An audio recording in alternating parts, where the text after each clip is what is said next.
Bon, est-ce que ça serait pas un peu contre-intuitif de commencer cette vidéo par te dire d'arrêter de regarder ma chaîne YouTube? Parce que c'est bien de regarder des vidéos tuto de comment régler tel matériel, comment ça a été filmé, quelle caméra je dois acheter. Mais au fond, est-ce que ça t'aide réellement? Parce que je le vois bien quand je discute avec vous, par message, en vrai, aussi avec les membres de Vidéas Pro, on a quasiment tous le même parcours dans la vidéo, évidemment à des moments différents. Et à chaque fois, dans chaque parcours, je vois toujours le même truc qui freine. Donc, je vais essayer dans cette vidéo de te parler de ce piège-là, de comment t'éviter de perdre du temps. Alors, évidemment, quand je tire sur les tutos, les tests matos, bien évidemment que c'est utile. Et encore aujourd'hui, même 10 piges après dans la vidéo, j'en consomme toujours autant. Mais moi, ce que j'essaye un peu de faire passer comme message, c'est plutôt de qu'est-ce qu'on en fait de ces vidéos-là quand on regarde. En fait, le gros problème, c'est pas tant de passer du temps à regarder ces tutos-là. Le problème, c'est d'en faire quelque chose de concret. Alors, on va se faire un petit dessin. Je vais essayer de vous parler un peu d'une personne qui se lance dans la vidéo et sans trop m'avancer, je suis quasiment sûr que la majorité des personnes qui regardent cette vidéo, vous allez potentiellement vous reconnaître un peu là-dedans. Comme beaucoup, j'imagine que tu as découvert la vidéo il y a quelques années. Au début, c'est trop bien, tu kiffes, tu filmes tes vacances, tu fais des trucs avec tes potes, enfin bref, tu filmes un peu tout ce que tu vois autour de toi et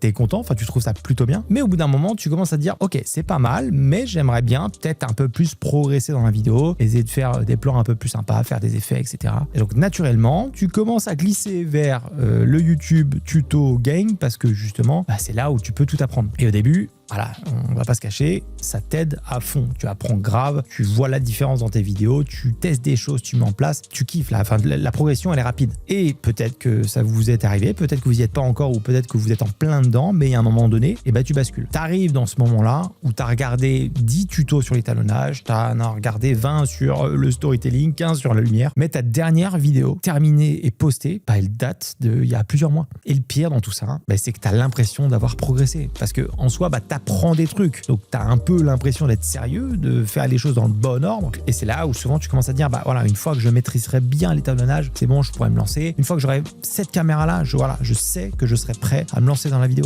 Sauf que en vrai, et malheureusement, tu te lances jamais. En fait, tu te prépares à te lancer, mais entre la préparation et sans, c'est vraiment, il y a un monde, il y a un fossé. Et à cet endroit-là, il y a un paquet de gens qui s'y retrouvent. Et je dis ça parce que je l'ai été à cet endroit-là. Parce que oui, on peut avoir l'impression que je prends l'image de, le mec qui donne des leçons et tout, alors que j'ai été exactement à cet endroit-là, j'ai mis trop de temps à m'en rendre compte. Et le but de cette vidéo, peu importe ce qui se passe après, c'est que vous en preniez conscience. Et bien plus tôt que moi, sinon vous allez perdre trop de temps. Pour vous faire une petite anecdote story time. Alors, on est en 2015-2016. Donc à ce moment-là, je suis au tout début de mon délire un peu de la vidéo. Je suis en alternance dans une boîte que j'aime pas trop. Enfin bref, je me fais un peu chier dans ce que je fais. Je suis en école du coup, vu que je suis en alternance. Donc globalement, voilà, j'ai une vie qui est un peu remplie. Donc j'ai l'impression de pas avoir beaucoup de temps pour la vidéo. Bref, tout ce que je fais, en toute honnêteté, me fait chier. Il y a un seul truc sur lequel je kiffe passer du temps, c'est la vidéo. J'ai ce petit truc depuis un peu longtemps où je filmer un peu des conneries, des pods, des week-ends, des vacances. Voilà, j'aime bien emmener une petite caméra. Je suis pas un archi fan, mais voilà, je prends du plaisir à faire ça un peu sur mon temps perso. Donc en voyant cette passion se développer petit à petit,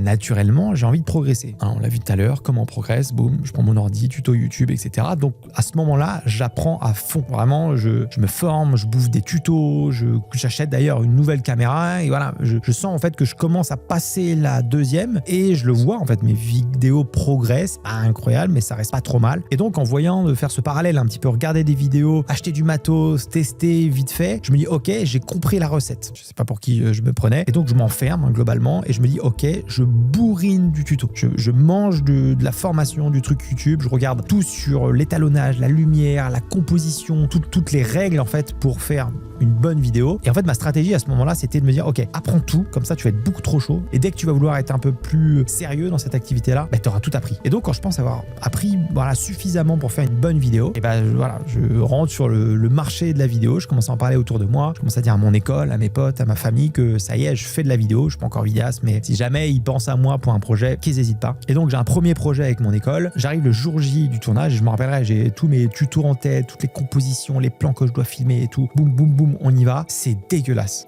Vraiment tout ce que j'avais j'avais en tête, ça se réalise pas du tout. Tout ce que je m'étais imaginé, tous les vidéos que je voyais des gars que je suivais depuis très longtemps, je me suis dit, je vais faire pareil. C'est moche, ça ressemble pas, quoi. Évidemment, vu que c'est dans mes premiers tournages, je suis stressé, donc je zappe beaucoup de choses. Aussi, il y a la réalité de quand tu filmes un sujet, ça bouge devant toi, t'as pas tout le temps de dire stop, on arrête, faut que je fasse un réglage. Ça va vite. Et ça, c'est quelque chose que j'avais pas anticipé.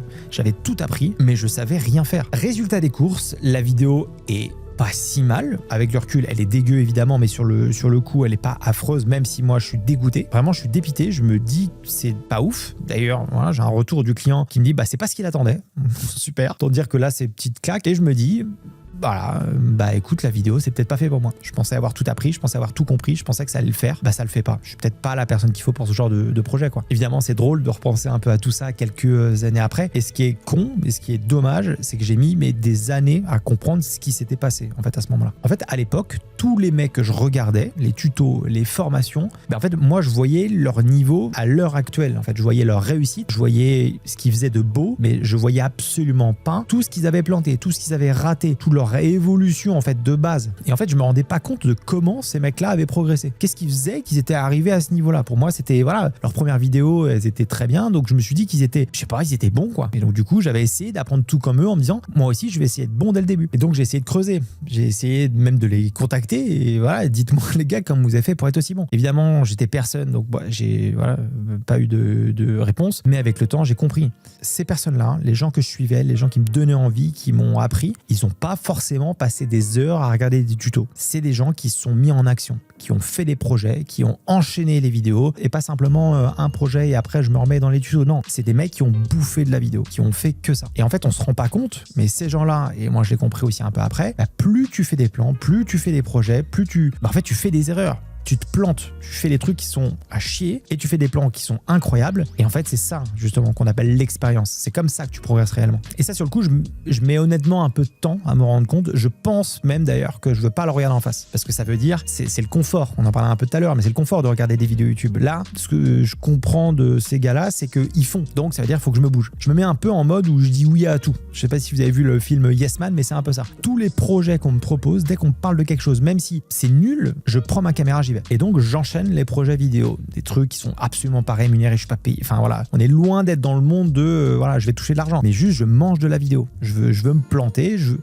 veux progresser en vidéo et je comprends à ce moment-là que je vais réussir à progresser par la pratique. Et écoutez-moi bien, je vous promets que c'est vrai, mais je pense sincèrement, j'ai gagné peut-être 2-3 ans. Ce que j'ai appris dans ces quelques mois, en 2 ans, je l'avais pas appris. Parce que justement pendant cette période-là de 2 ans, je regardais plein de tutos, je mettais un peu en pratique, mais vite fait, je testais un peu et après, boum, je me remettais dans la consommation en fait. Alors bien sûr, cette technique de pratique, je continuais quand même à regarder les tutos à côté, mais c'était pas la même chose. En fait, c'était des tutos pour améliorer dans une action concrète. Ça a évidemment pas été simple au début, mais quand on se met en action, quand on enclenche la roue, c'est incroyable comme après, ça découle tout seul, ça devient naturel en fait. Et donc, j'étais plus ce gars qui consommait des contenus, qui était spectateur, mais j'ai été ce mec qui essayait des choses, qui tentait, qui se plantait, mais c'est pas grave, j'avançais. Et en fait, ce qui est marrant, c'est que du coup, depuis cette période-là, la grande majorité des vidéastes que je croise, ils sont très souvent à cet endroit-là. C'est un peu pour ça justement que j'ai voulu creuser, j'ai voulu un peu analyser tout ça pour comprendre, essayer de comprendre comment mon cerveau fonctionnait, comment peut-être vous fonctionnez aussi, et comment on fait pour avoir ce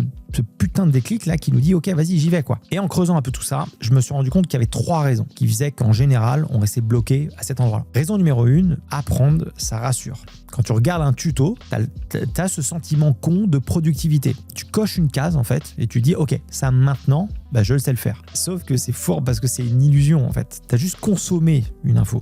Tu sais pas la faire. Tu sais que ça existe. Sauf que lui, le cerveau, il fait pas la différence entre ce que tu sais vraiment faire et de ce que tu penses savoir. Et donc, il te récompense de la même manière. Il te donne ce petit shot un peu de dopamine où t'as l'impression de progresser, de faire quelque chose. Et c'est souvent d'ailleurs pour ça qu'on peut et qu'on fait d'ailleurs qu'on enchaîne les tutos pendant des heures parce qu'on a l'impression de bosser. Sauf que c'est qu'une illusion.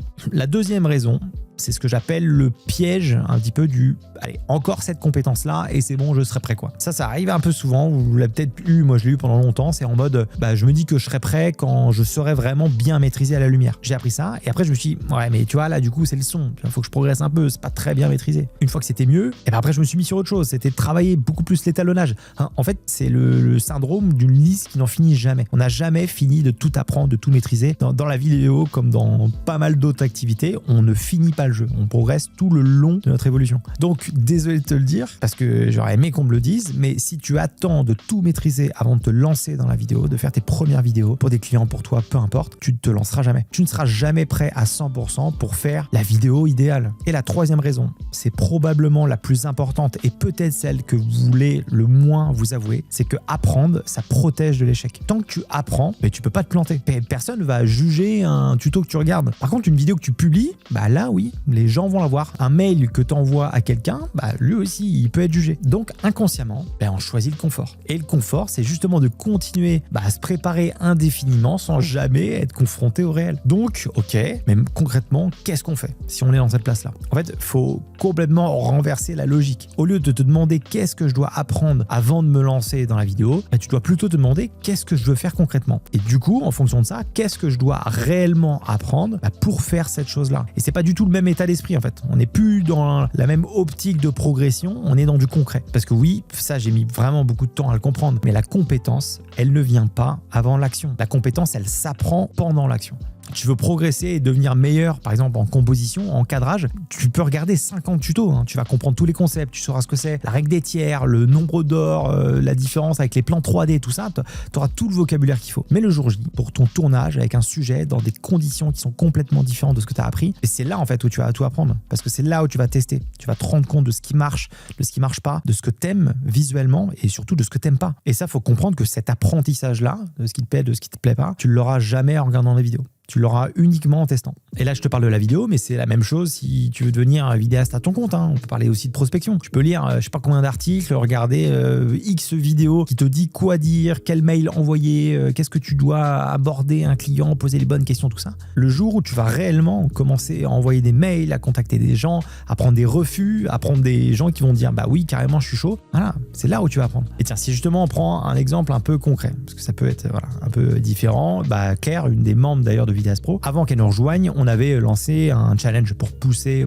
les gens à passer à l'action. Et dans ce challenge, j'avais mis pour défi d'envoyer un message de prospection. Même si on débutait dans la vidéo, l'idée c'était simplement de se mettre en action pour justement s'améliorer en vidéo et arrêter de consommer, peu importe le niveau qu'on avait. Claire, comme beaucoup l'a fait sans avoir tant d'expérience que ça, elle a contacté justement un magasin d'optique. Et bon, sur le coup, elle n'a pas forcément eu de retour direct, c'est normal, c'est le jeu, encore une fois, c'est du volume. Et plus tard, elle est repassée à la boutique pour complètement autre chose, pour ses lunettes. Et le mec l'a reconnu, ils en ont un peu discuté et quelques échanges après aussi par mail. Elle signe son premier contrat rémunéré, son premier projet pro, alors que de base, ça part de rien, ça part d'un email. Et ça, des exemples comme ça, on en voit beaucoup dans Vidéaste Pro. Et ceux qui trouvent des contrats comme ça, c'est pas parce qu'ils ont regardé toutes les vidéos de tous les modules qu'on leur met à disposition dans Vidéaste Pro. C'est simplement parce qu'à un moment donné, ils se sont bougés, ils sont passés à l'action. On essaie du mieux qu'on peut de les aider à faire ça, le faire directement.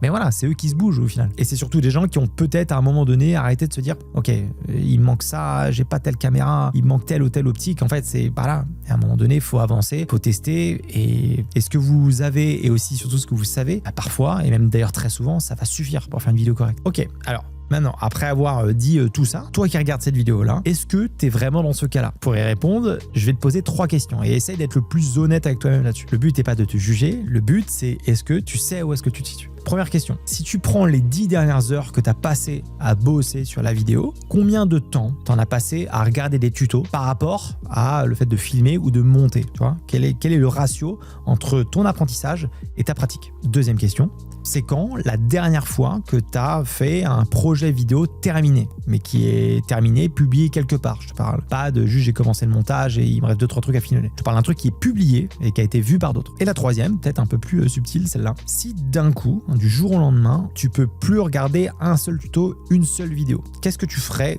concrètement cette semaine-là? Quel projet vidéo t'aimerais faire ou voilà, dans quoi tu voudrais te lancer? Alors si tu as répondu honnêtement à ces 3 questions-là, normalement tu devrais à peu près avoir la réponse d'où t'en es. Et d'ailleurs la bonne nouvelle, c'est que tu as aussi la réponse de qu'est-ce que tu devrais faire après. Tu prends la réponse à la 3e question, on parlait un peu du qu'est-ce que tu ferais maintenant s'il n'y avait plus de tuto, et c'est exactement ce que tu dois faire. C'est de trouver un moyen, quelles sont les tâches, quelles sont les missions liées à cet objectif-là, à ce projet-là, et commence par faire ça. Maintenant, si on est un peu honnête, tout ce qu'on vient de voir comme ça, c'est pas évident. C'est pas évident à mettre en place, ça demande un espèce de plan d'action, ça demande de savoir aussi ce qu'on fait et où est-ce qu'on va. En fait, ce qui est dur dur dans notre activité, c'est que on fait ça tout seul et on t'a pas appris à faire qu'est-ce que tu dois faire en premier en fait. Et le plus dur, et ce que je vois le plus, et malheureusement c'est vrai, et moi je suis aussi passé par là, c'est que personne autour de toi te pousse justement à passer à l'action. Personne va te demander de rendre des comptes. Donc souvent on continue à apprendre.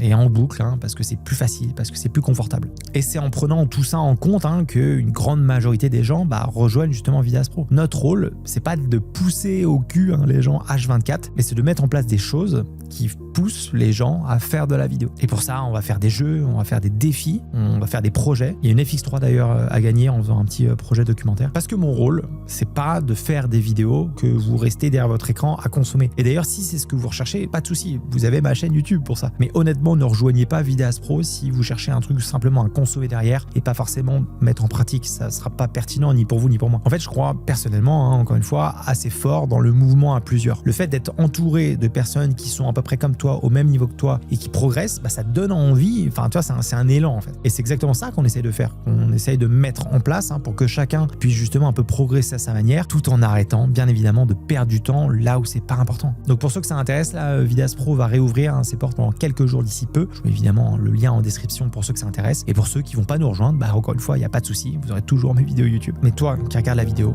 avant de quitter, voilà, dans quelques secondes, la vidéo va se terminer et tu vas avoir deux choix. Soit tu vas réouvrir une autre vidéo YouTube, un autre tuto, une autre vidéo pour progresser, que sais-je. Soit tu peux fermer YouTube, trouver quelque chose que tu repousses depuis des mois. Ça peut être le mail que tu n'as toujours pas envoyé, ça peut être le tournage que tu n'as toujours pas fini, ça peut être le montage aussi qui dort sur tes disques durs depuis longtemps. Faites pas genre, moi aussi j'en ai un paquet qui ont dormi pendant très longtemps. C'est évidemment ton choix, je vais pas te pousser à faire telle ou telle chose, mais si tu dois retenir un seul truc de cette vidéo-là, c'est que la compétence, elle vient pas avant l'action, elle vient exactement pendant que tu es en train de la faire. J'espère que cette vidéo vous aura été utile, dites-le moi en commentaire si c'est le cas, et nous on se dit à la semaine prochaine dans une autre vidéo.